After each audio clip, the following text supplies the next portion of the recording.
Welcome to all. இந்த வீடியோவில் என்ன பார்க்கலாம் அப்படின்னா, ஆர்பிஎஃப் நோட்டிஃபிகேஷனில் கான்ஸ்டபிள் எஸ்ஐ எக்ஸாம்ஸ்க்கு வந்து எப்படி படிக்கிறது, என்னெல்லாம் ஸ்டடி மெட்டீரியல், எந்த எக்ஸாமை வந்து நம்ம ஓல்டு கொஸ்டின்ஸ் படித்தோம் அப்படின்னா இது ரிலேட்டடாக இருக்கும் அப்படிங்கிற கம்ப்ளீட் டீட்டெயில்ஸை வந்து இந்த வீடியோவில் பார்க்கலாம். அதுக்கு முன்னாடி இந்த எக்ஸாம்ஸ் வந்து நோட்டிஃபிகேஷன் வந்து 15/4/2024 அன்றைக்கி அப்ளிகேஷன்ஸ் ஓப்பன் ஆகும். நீங்கள் வந்து 14/5/2024 அப்ளை பண்ணணும். இந்த எக்ஸாம்ஸ் அப்ளை பண்ணுறதுக்கு முக்கியமான இது என்ன அப்படின்னா, ஓபிசி சர்டிஃபிகேட் வேணும்னா நீங்கள் இப்போயே வாங்கி வச்சுக்கோங்க. ஓபிசி சர்டிஃபிகேட் வாங்கணும் அப்படின்னா இன்கம் சர்டிஃபிகேட் வாங்கணும். இன்கம் சர்டிஃபிகேட் வாங்கினதுக்கப்புறம் ஓபிசி வந்து அப்ளை பண்ணலாம். இ சேவை மையத்தில் மூலமாக அப்ளை பண்ணலாம். இல்லை நீங்கள் வீட்டில் சிஸ்டம் வச்சுருந்தீங்கன்னா வீட்டிலே இருந்தே அப்ளை பண்ணிக்கலாம். இதில் கான்ஸ்டபிளோட எஜுகேஷன் குவாலிஃபிகேஷன்ஸ் என்ன அப்படின்னா 10th தான் கேட்டிருக்காங்க. 10th படித்தவங்களுக்கு டேரெக்டாக லெவல் 3ல் வந்து வேலை ஜாப் இருக்கும் அப்படின்னு சொல்லியிருக்காங்க. இனிஷியல் பே வந்து 21,700 அப்படின்னு கொடுத்துருக்காங்க. ஸோ மொத்தம் வந்து 4,208 வேக்கன்சி கான்ஸ்டபிளில் கொடுத்துருக்காங்க ஆல் ஓவர் இந்தியா. அதே மாதிரி ஏஜ் பார்த்தீங்க அப்படின்னா 18லேருந்து 28 வரையும் கொடுத்துருக்காங்க. இதில் எஸ்சி எஸ்டியாக இருந்தால் 5 வருஷம் ரிலாக்ஸேஷனும், ஓபிசியாக இருந்தால் 3 வருஷம் ஏஜ் ரிலாக்ஸேஷன் தராங்க.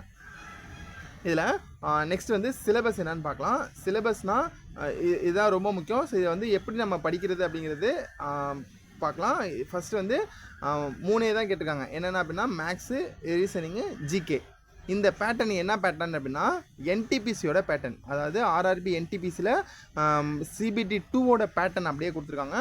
மேக்ஸ் வந்து 35 மார்க்கு, ரீசனிங் வந்து 35 மார்க். இந்த ரெண்டுமே வந்து 70 மார்க் கேட்குறாங்க. ஸோ ரிமைனிங் வந்து 50 மார்க் வந்து எதுலேருந்து கேட்குறாங்க அப்படின்னா ஜென்ரல் அவேர்னஸ்லேருந்து கேட்குறாங்க. இது தகுந்த மாதிரி தான் நம்ம படிக்கணும். இப்போ ஆர்ஆர்பி என்டிபிசியோட சிபிடி 1, சிபிடி 2, சிபிடி 1ல் வந்து 100 மார்க்ஸ் கேட்டிருப்பாங்க. சிபிடி 2 வந்து 120 மார்க்கில் கேட்டிருப்பாங்க. இப்போ நீங்கள் படிக்க வேண்டியது என்ன அப்படின்னா, ஆர்ஆர்பியில் என்டிபிசியில் சிபிடி 1ல் உள்ள எல்லா கொஸ்டினையும் சால்வ் பண்ணி பாருங்கள். அதே மாதிரி சிபிடி 2ல் லேட்டஸ்ட்டாக இப்போ லாஸ்ட்டாக நடந்து முடிஞ்ச எக்ஸாம்ஸ் வந்து என்டிபிசியில் சிபிடி 2, ஸோ அந்த ரிலேட்டடான கொஸ்டின்ஸ்லாம் எடுத்து பாருங்கள். அதுக்கப்புறம் வந்து ஆர்ஆர்பி குரூப் டி நடந்துச்சு, அந்த கொஸ்டின்ஸ் வேணால், அது ரொம்ப ஈஸியாக இருக்கும். அதை டெக்னீஷியன் படிக்கிறவங்க வந்து ப்ரிப்பேர் பண்ணிக்கோங்க. இப்போ வந்து ஆர்பிஎஃப்க்கு தான் நான் படிக்கிறேன், இப்போ நான் தமிழ்நாடு எஸ்ஐ எக்ஸாம் எழுதுனேன், தமிழ்நாடு கான்ஸ்டபிள் எக்ஸாம் எழுதுனேன், இப்போ தான் நான் ஆர்பிஎஃப் புதுசாக படிக்க வந்திருக்கேன் அப்படின்னா நீங்கள் படிக்க வேண்டியது என்ன அப்படின்னா, ரீசனிங்கு மேக்ஸ்லாம் பார்த்ததுக்கப்புறம் நீங்கள் கண்டிப்பாக சால்வ் பண்ண வேண்டிய கொஸ்டின்ஸ் என்ன அப்படின்னா ஆர்ஆர்பியோட என்டிபிசியோட சிபிடி 1ல் உள்ள எல்லா கொஸ்டின்ஸையும் பாருங்கள். அதே மாதிரி சிபிடி 2ல் உள்ள எல்லா கொஸ்டின்ஸையும் பாருங்கள். நான் லிங்க் கொடுக்குறேன், கீழே வந்து டிஸ்கிரிப்ஷன் லிங்க் கொடுக்குறேன், அதில் உள்ள குவிஸ் அட்டன் பண்ணி பாருங்கள். எல்லாமே வந்து ஆர்ஆர்பியோட ஓல்டு கொஸ்டின்ஸாக தான் இருக்கும். இப்போ இந்த எக்ஸாம்ஸ் வந்து 2 எக்ஸாம்ஸ் நடக்க போகுது. ஒன்று வந்து எஸ்ஐ, இன்னொன்று வந்து கான்ஸ்டபிள். நீங்கள் டிகிரி முடிச்சிருந்தீங்க அப்படின்னா ரெண்டுக்குமே எலிஜிபிள். இல்லை நான் வந்து இப்போ தான் ஃபைனல் இயர் கிளாஸ் படிச்சுட்ருக்கேன் அப்படின்னா நீங்கள் வந்து கான்ஸ்டபிளுக்கு எலிஜிபிளாக இருப்பீங்க. நீங்கள் வந்து இந்த எக்ஸாம்ஸ் கண்டிப்பாக வந்து கான்ஸ்டபிளோட எக்ஸாம்ஸ் எழுதலாம்.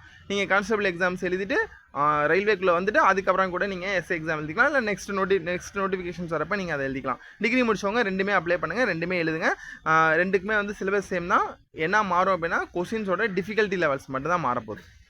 இதோட ஸ்டடி மெட்டீரியல், மேக்ஸுக்கான ஸ்டடி மெட்டீரியல் வந்து ஒய்சிடி அப்படின்னு ஒன்று இருக்கும். ஒய்சிடியில் வந்து ஓல்டு கொஸ்டின்ஸ் எல்லாமே கொடுத்துருப்பாங்க. ரயில்வேல என்ன கொஸ்டின்ஸ்லாம் கேட்டிருக்காங்களோ, லேட்டஸ்ட் பேட்டர்னில் என்னெல்லாம் கேட்குறாங்களோ எல்லாமே கொடுத்துருப்பாங்க. அதே மாதிரி ஒய்சிடியில் ரீசனிங் இருக்குது, ரீசனிங்கோட புக்ஸும் நம்மள்ட்ட அவைலபிளாக இருக்குது. அதே மாதிரி ஜென்ரல் அவேர்னஸ்லேயும் ஒய்சிடியோட புக் இருக்குது. எல்லாமே வந்து ஆர்ஆர்பியோட ஓல்டு கொஸ்டின்ஸ் தான் இருக்கும்.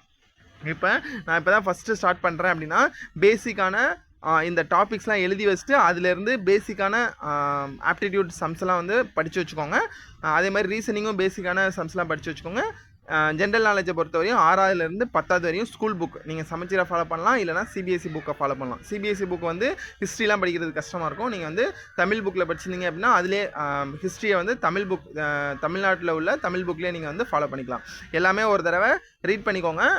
புக்கை வந்து 6லேருந்து 10வது வரையும் முடிக்க பாருங்கள். முடிச்சுட்டு கண்டிப்பாக வந்து நீங்கள் இந்த ஓல்டு கொஸ்டின்ஸான ஒய்சிடி புக்ஸ் வந்து படிங்க. நம்மள்ட்ட வந்து ஒய்சிடி வந்து தமிழ்லேயே வந்து ஜிகே கொஸ்டின்ஸ் அவைலபிளாக இருக்குது. அதே மாதிரி இங்கிலீஷ்லேயும் இருக்குது. ரீசனிங் வந்து இங்கிலீஷில் மட்டும்தான் இருக்குது. மேக்ஸும் அதே மாதிரி நம்மக்கிட்ட அவைலபிளாக இருக்குது. கீழே உள்ள டெலகிராம் லிங்க்கில் வந்து ஜாயின் பண்ணிக்கோங்க. அதில் வந்து புக்ஸ் இருக்குது, பழைய புக்கு. அதை நீங்கள் வந்து சால்வ் பண்ணிக்கோங்க. சால்வ் பண்ணி பார்த்துட்டிங்கன்னா ஈஸியாக இருக்கும். இல்லை நான் இப்போ வந்து இப்போ லேட்டஸ்ட்டாக கரண்ட்டில் உள்ள எக்ஸாமோட குரூப் டியோட சேர்த்து வேணும் அப்படிங்கிறவங்களும் நீங்கள் வந்து புது புக்கை வேணால் வாங்கிக்கோங்க. அப்படி இல்லைன்னா டெலகிராமில் இருக்கிற புக்கை வந்து ஃப்ரீயாகவே வந்து டவுன்லோட் பண்ணி பிரிண்ட் அவுட் எடுத்து வச்சு படிக்க ஆரம்பிச்சுக்கோங்க. அவ்வளோதான். ஸோ இந்த ஆர்ஆர்பி எஸ்ஐக்கும் கான்ஸ்டபிளுக்கும் இதுதான் ஸ்டடி மெட்டீரியல். எல்லாமே வந்து ஃப்ரீயாக அவைலபிளாக இருக்குது.